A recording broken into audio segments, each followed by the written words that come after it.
할렐루야. 오늘은 디도서 1장 5절로 9절입니다.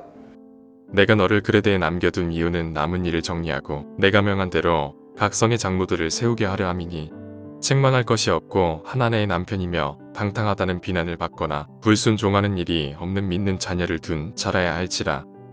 감독은 하나님의 청지기로서 책망할 것이 없고 제 고집대로 하지 아니하며 급히 분내지 아니하며 술을 즐기지 아니하며 구타하지 아니하며 더러운 이득을 탐하지 아니하며 오직 나그네를 대접하며 선행을 좋아하며 신중하며 의로우며 거룩하며 절제하며 미쁜 말씀의 가르침을 그대로 지켜야 하리니, 이는 능히 바른 교훈으로 권면하고 거슬러 말하는 자들을 책망하게 하려 함이라.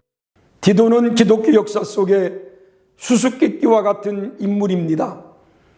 바울의 목회 서신을 받는 수신자로서 사도행전에 나오지 않는 디도는 갈라디아 2장 3절에 헬란이었다라고 말하고 있습니다. 디모데는 유대인과 헬라인의 혈통을 가진 혼혈이었다면 디도는 순수한 이방인이었습니다. 그런데 이러한 디도에게 사도 바울은 같은 믿음을 따라된 참 아들이라고 하였습니다. 얼마나 정이 가는 표현입니까?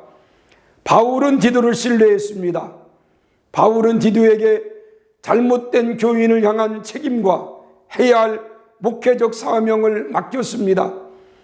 특별히 고린도후서에 보면 디도의 이름이 9번이나 나오고 있으며, 바울은 고린도에 보내는 편지를 디도에게 부탁했습니다.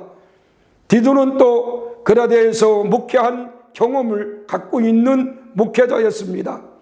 그때 받은 편지가 디도서이고, 디도서는 간단히 말해 그리스도인의 의무, 교회와 가정, 그리고 세상에서의 의무를 잘할 것을 권면한 책이 디도서입니다. 디도서는 디모데 전후서 뒤편에 숨겨진 듯 있어서 이 말씀이 주목을 받지 못하고 있으나, 제도화되는 교회의 목회와 그 목회의 주의사항을 엿보는 데 있어서 아주 유익한 말씀이 디도서입니다. 하나님은 영적인 리더로 직분을 주시고 공동체의 책임을 맡기실 때 내 재능과 힘으로 사역하고 있지 않습니다. 우리가 영적 자질이 온전해서 어떤 역할을 하게 된 것도 아닙니다.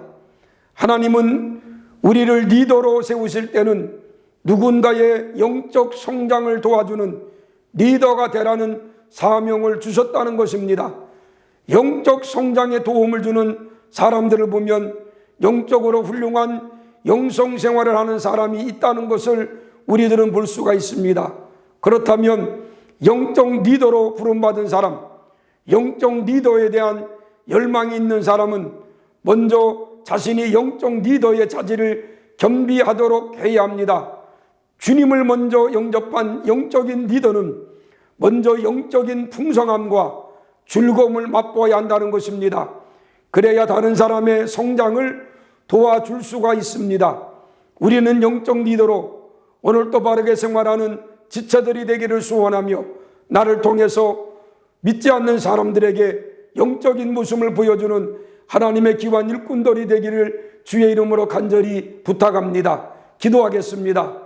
하나님, 수많은 사람 가운데 저희들을 영적 사람으로 만들어 주시고 또 영적인 리더로 세워주심을 감사합니다. 믿지 않는 사람들에게 빛이 되고 소금이 되는 그러한 삶을 살게 하여 주옵소서. 예수님의 이름으로 기도했습니다. 아멘.